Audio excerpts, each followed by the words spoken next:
आदरणीय व्यासपीठ आणि उपस्थित श्रोते हो, माझ्या शब्दांचे मूळ माझ्या मातीत आहे, माझ्या शब्दांचे मूळ माझ्या मातीत आहे, माझ्या विचारांचे बळ माझ्या माय बोलीत आहे, माझ्या विचारांचे बळ माझ्या माय बोलीत आहे.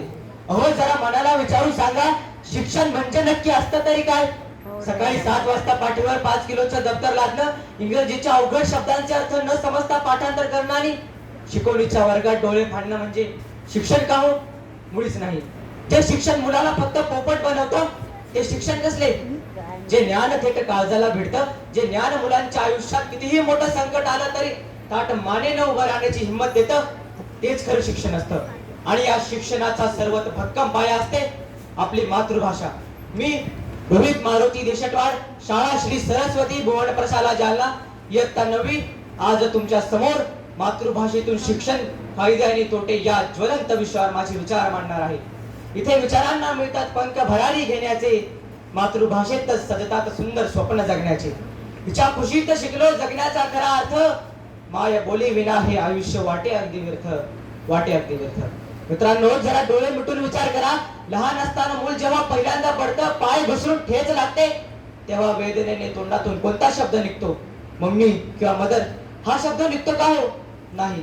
तोंडातून आपोआप आई हाच शब्द बाहेर पडतो.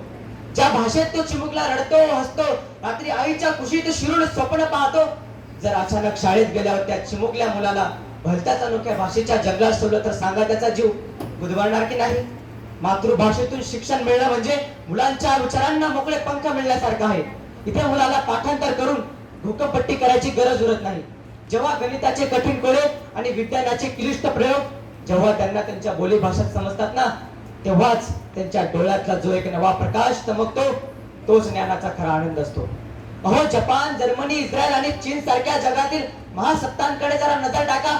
या देशांनी जगावर राज्य केलं, नवनवीन तंत्रज्ञान शोधलं, पण त्यांनी कधीच दुसऱ्या भाषेची कुपडी मात्र घातली नाही. त्यांनी त्यांची संपूर्ण प्रगती स्वतःच्या मातृभाषेतूनच उभी केली. मातृभाषेतून शिकलेलं मूल हे फक्त पुस्तक किडा नसतं बरं, तर त्याच्यात मातीशी नातं जपणारी माणुसकी, आई वडिलांचा आदर करणारं संवेदनशील मन आणि स्वतःच्या पायावर उभं राहण्याची ताकद निर्माण होते. पण मित्रांनो, नाण्याला फक्त एकच बाजू नसते. आजचे वास्तव फार कडक, भयाव आणि वेगाने बदलणार आहे.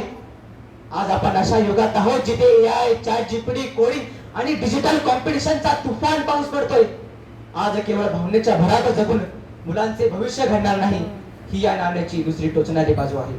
अहो श्रोते हो, आजची रियालिटी काय माहितीये? आज इंटरनेटवरचा बहुतांश डेटा, कम्प्युटर कोडिंग, जगातील मोठ्या मोठ्या कंपन्या आणि आंतरराष्ट्रीय दर्जाच्या नोकऱ्या या सगळ्यात इंग्रजी भाषेचा एकतर्फी दबदबा आहे. जरा विचार करा, आपल्याच मातृभाषेतून शिकलेला, अफाट बुद्धिमत्ता असलेला एखादा ग्रामीण किंवा मध्यवर्गीय मुलगा जेव्हा कोऑपरेट जगात पाऊल ठेवतो आणि तिथे सगळेजण सुटाफुटात पटापटा इंग्रजी बोलायला लागतात, तेव्हा ज्ञान असूनही गुणवत असली तो मुलगा आतून पार खचून जातो. मला सगळं समजते, उत्तर माझ्या डोक्यात आहे, पण ते मला इंग्रजीत व्यक्त करता येत नाही, ही असा त्या विद्यार्थ्याच्या काळजाला आतून कुरतडत राहते.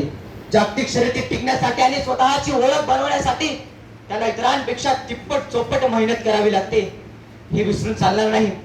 अहो आजकालचे आई वडील सुद्धा एका वेगळ्या स्पर्धेत अडकले आहेत. माझ्या मुलाला इंग्रजी बोलता आलीच पाहिजे या हट्टापोटी अनेक पालकांनी आपल्या मुलांच्या तोंडची मातृभाषा हिसकावून घेतली आहे. याचा परिणाम काय होतो माहितीये? त्या मुलाला इंग्रजीही नीट येत नाही आणि मातृभाषेचे संस्कारही मिळत नाही.